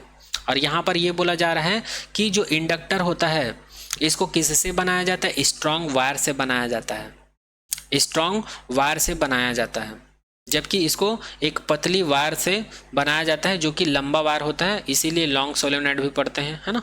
यहाँ पर लिखा हुआ है up of long thin wire का यूज़ करते हैं, यहाँ पर स्ट्रॉन्ग वायर का यूज़ करते हैं। ये मोटा भी हो सकता है, पतला भी हो सकता है, ये वायर के नेचर के ऊपर डिपेंड करता है। तो इस प्रकार हम लोग सोलेनॉइड और इंडक्टर के बारे में जान लिए हैं। अब आइए सोलेनॉइड और इंडक्टर दिखता कैसे उसको देख लेते हैं। तो यहाँ पर इस फिगर के द्वारा आप लोग देख सकते हैं सोलेनॉइड कुछ ऐसा दिखता है। इसमें एक लॉन्ग वायर होता है जो कि थिन भी हो सकता है, मोटा भी हो सकता है, उसको हम लोग वाउंड कर देते हैं हेलिक्स शेप में। सोलेनॉइड में हमको हेलिकल शेप से, हेलिकल स्ट्रक्चर से मतलब होता है, जैसे कि आप लोग देख सकते हैं। उसी प्रकार यहाँ पर इंडक्टर है। इंडक्टर कई तरह से होते हैं, जैसे कि यहाँ पर बोला गया है आयरन और एयर कोर होना चाहिए, तो यहाँ पर एयर कोर है, यहाँ पर इसके बीच में कोई भी मटेरियल आयरन कोर नहीं है, जबकि इसके सेंटर में आयरन कोर डला हुआ है। यहाँ पर भी आयरन कोर डला हुआ है, जो कॉइल को यहाँ पर वाउंड किया गया उसके बीच में, और यहाँ पर जो कोर लगा हुआ है वो फेराइट मटेरियल का बना हुआ है। यहाँ पर भी देख सकते हैं, तो ये सभी क्या है, इंडक्टर है।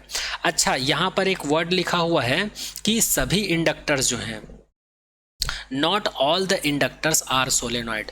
सभी इंडक्टर जो है सोलेनॉइड नहीं हो सकता है, लेकिन यहाँ पर लिखा है कि सभी सोलेनॉइड जो है इंडक्टर होता है। ये बिल्कुल सही बात है, जो कि आप इस फिगर से देख सकते हैं कि सोलेनॉइड को हम लोग इंडक्टर की तरह यूज़ कर सकते हैं, लेकिन इंडक्टर को हम लोग सोलेनॉइड की तरह यूज़ नहीं कर सकते। अब यहाँ पर आप लोगों का जो चैप्टर 6 है, ये थ्योरी पार्ट जो है पूरा कंप्लीट होता है, पूरा कंप्लीट होता है। तो आई होप आप सभी को आज का लेक्चर समझ में आया होगा। अगर किसी भी टॉपिक में, किसी भी पॉइंट में कुछ डाउट रह गया होगा तो आप लोग कमेंट सेक्शन में कमेंट कर दीजिएगा।